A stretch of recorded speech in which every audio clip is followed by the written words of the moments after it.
Gimana? Masih ada yang mau ditanyakan terkait penyakitnya?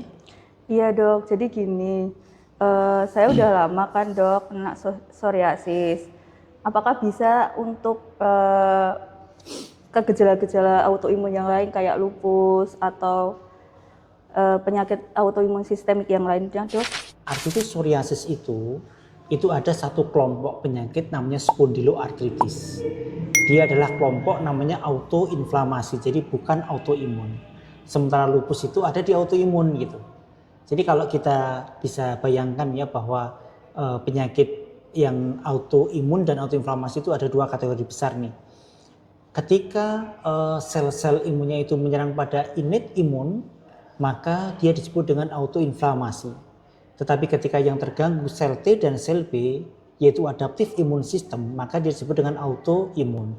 Sehingga autoinflamasi dengan autoimun itu sebenarnya dua hal yang berbeda gitu ya. Autoinflamasi contohnya apa? Seperti ankylosing spondylitis, kemudian ada arthritis psoriasis, kemudian ada reactive arthritis, ada enteropathic arthritis, kemudian ada non-specific arthritis ya. Sementara yang autoimun ada banyak, ada SLE, ada rheumatoid arthritis ya, ada scleroderma dan lain sebagainya. Jadi ada dua kelompok yang berbeda ini gitu ya. Yang keduanya dihubungkan dengan namanya APS, antigen presenting cell. Ya, antigen presenting cell ini seperti misalnya seperti natural killer cell, dendritic cell dan lain sebagainya. Kira-kira nangkap nggak? Terlalu tinggi nggak? Ya, jadi seperti itu. Nah, sementara ibu itu kan penyakitnya artritis psoriasis, ya kan? Dia ada pada kelompok autoinflamasi. Biasanya yang terserang nanti satu kelompok itu, satu kelompok besar spondyloartritis.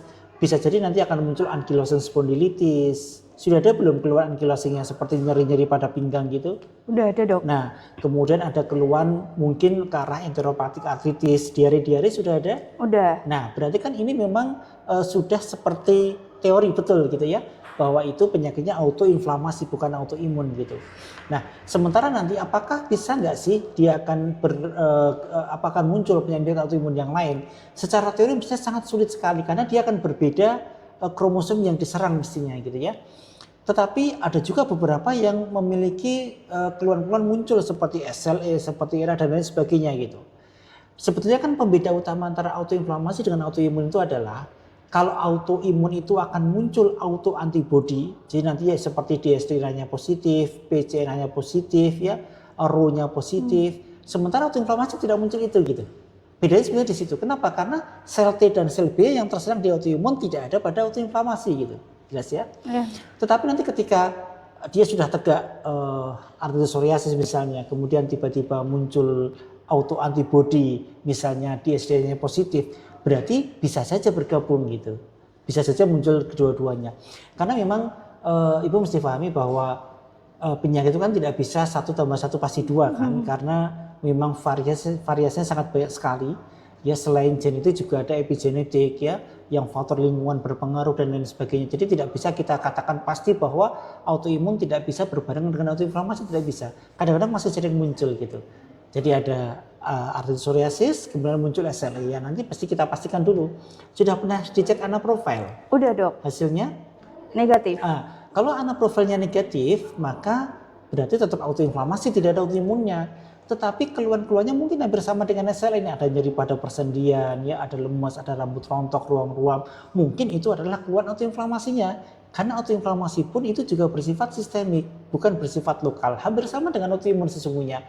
Hanya bedanya adalah kalau autoimun muncul autoantibody, kalau autoinflamasi tidak. Jelas? Yes. Ada lagi? Jadi terapi yang terbaik untuk saya apa ya dok? Ya. Jadi spondyloarthritis ini memang ada beberapa guideline, tetapi masing-masing penyakit di situ akan berbeda-beda. Seperti ankylosing misalnya, ankylosing, artritis psoriasis, tetap NSAID menjadi first line, lini pertamanya gitu ya. Tetapi menggunakan pilihan NSAID yang sesuai dengan kondisi tubuh gitu. Kalau kondisi tubuhnya memang ada masalah pada jantung, ada masalah pada lambung, harus disesuaikan nih gitu ya.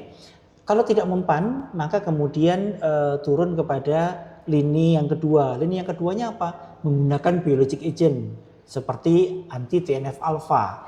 Kalau anti TNF alpha tidak memungkinkan, maka boleh kok kita menggunakan DMARD. Salah satunya menggunakan sulfasalazin. sulfasalasin, kemudian bisa siklosporin, bisa azathioprin ya, bisa methotrexate, bisa levonomid.